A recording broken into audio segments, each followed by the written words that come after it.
Bagaimana Anda memandang masalah? Ya, masalah itu sebuah keniscayaan ya. Dalam hidup tidak mungkin kita lepas dari sebuah masalah. Ya, semua orang pasti punya masalah.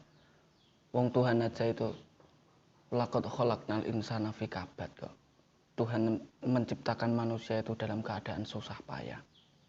Susah payah. Itu yang perlu kita garis bawahi. Jadi, ya manusia hidup pasti penuh dengan tantangan-tantangan, penuh dengan masalah yang kita sebut itu tadi. Cuma yang kalau kita merumuskan, iya memang benar manusia dalam susah payah, tapi kita harus mengisi kesusah payahan itu kalau bisa dalam lingkaran peribadatan kita kepada Tuhan yang syarat dengan unsur-unsur keikhlasan, ketulusan, kesabaran. Itu dalam rangka menghamba kepada Tuhan. Jadi dengan adanya masalah itu sebagai bentuk tantangan kita sebagai hamba untuk tetap teguh dalam jalan. Kalau Tuhan menyelipkan di dalam surat Al-Fatihah itu ya supaya kita berada dalam jalur Shiratal Mustaqim itu tadi, jalan yang lurus. Karena adanya masalah itu ya memang untuk menguji kita, menguji kesabaran, keteguhan iman kita. Yaitu. Tapi, apakah Anda pernah merasa bad mood atau bahkan di luar dugaan ketika sedang menghadapi masalah?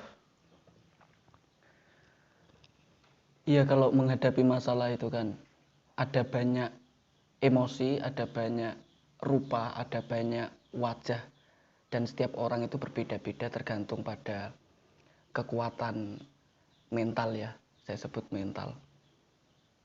Jadi orang dalam menghadapi masalah, kalau mentalitasnya itu kuat, mentalitasnya tinggi, sudah terlatih, ya dia akan menganggap masalah itu sebagai suatu hal yang positif. Makanya dia tidak bad mood, tapi tetap manusiawi. Orang ketika menghadapi masalah, kalau kadar masalahnya berat, ya pasti bad mood, itu biasa. Tapi kan kita tidak berhenti di situ. Yang namanya manusia kan banyak rupa, jadi ketika datang masalah, ya pertama sambat, bad mood dan sebagainya, tapi itu bukan akhir. Kita tetap punya kekuatan untuk berpikir, untuk mengolah hati, mengolah pikiran, mencari presisi yang terbaik atas sebuah masalah yang kita hadapi.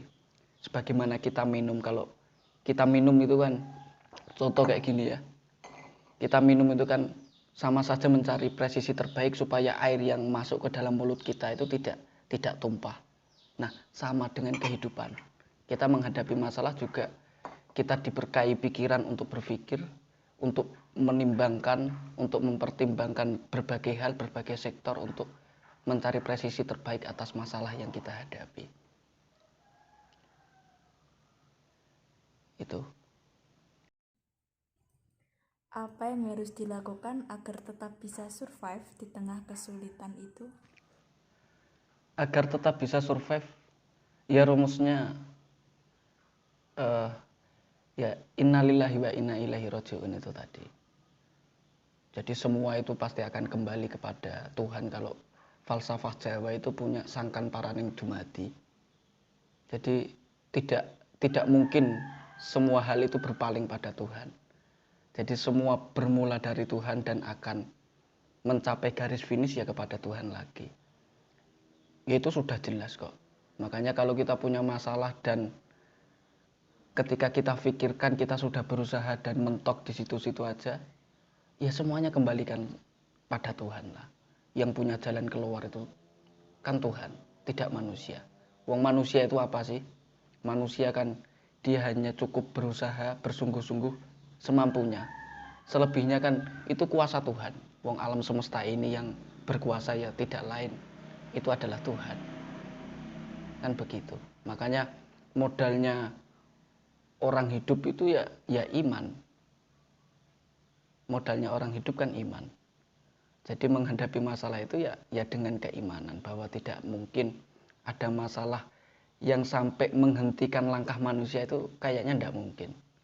Semua masalah pasti akan selesai asal kita benar-benar yakin bahwa Tuhan itu melindungi kita, menolong kita.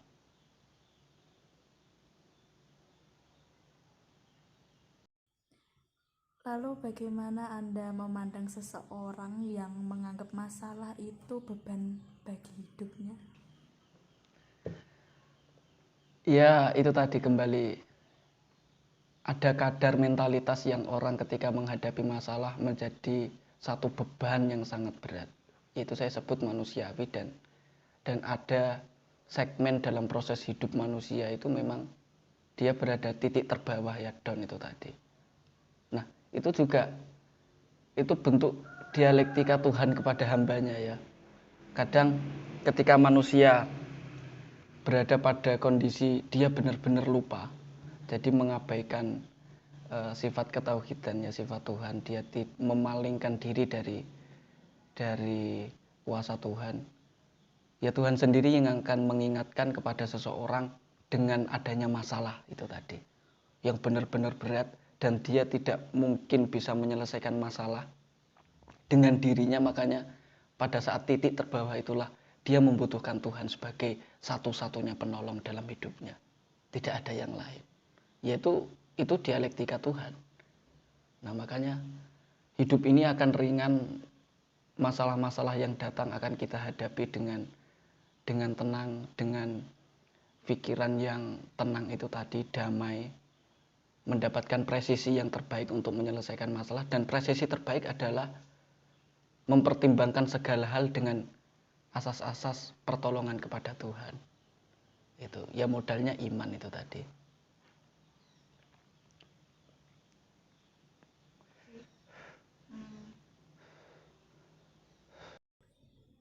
Bisa berbagi tips untuk penonton Tobrol bagaimana cara menghadapi masalah dengan baik? Menghadapi masalah dengan baik, ya itu tadilah. Saya sudah sampaikan, masalah yang datang kepada kita itu tidak lain sebagai bentuk pendewasaan diri. Makanya dengan adanya masalah itu sebagai bahan introspeksi. Masalah yang datang itu kan kita bisa memandang itu, apakah itu ujian, apakah itu teguran, apakah itu azab, balasan karena kita dalam tanda kutip delodok mungkin, ya mengabaikan koridor-koridor aturan-aturan Tuhan, terus akhirnya kita dikasih masalah. Itu kan teguran. Nah, presisi terbaik ketika masalah datang adalah jadikan masalah itu sebagai bahan introspeksi, perenungan diri, muhasabah. Jadi langkah kita selama ini sudah betul apa enggak? Kalau masalah kita masalah finansial, bangkrut, kalau orang bisnis itu bangkrut, ya dia akan introspeksi apakah selama ini ketika dia mengolah keuangan, uang masuk, arus kas dan sebagainya, itu sudah betul apa enggak? Apakah dia terlalu boros dalam memperlakukan? Itu kan kita mempertimbangkan segala hal yang sudah kita lakukan. Karena kita merasa ditegur dengan adanya kebangkrutan, terus akhirnya kita berpikir ulang, merenungkan apa yang sudah kita lakukan, betul apa enggak. Makanya dengan adanya masalah itu, yang paling penting dan pasti kita dapatkan kalau kita berpikir dengan adil, dengan moderat, ya pasti kita akan mendapatkan hikmah dari masalah yang datang. Itu.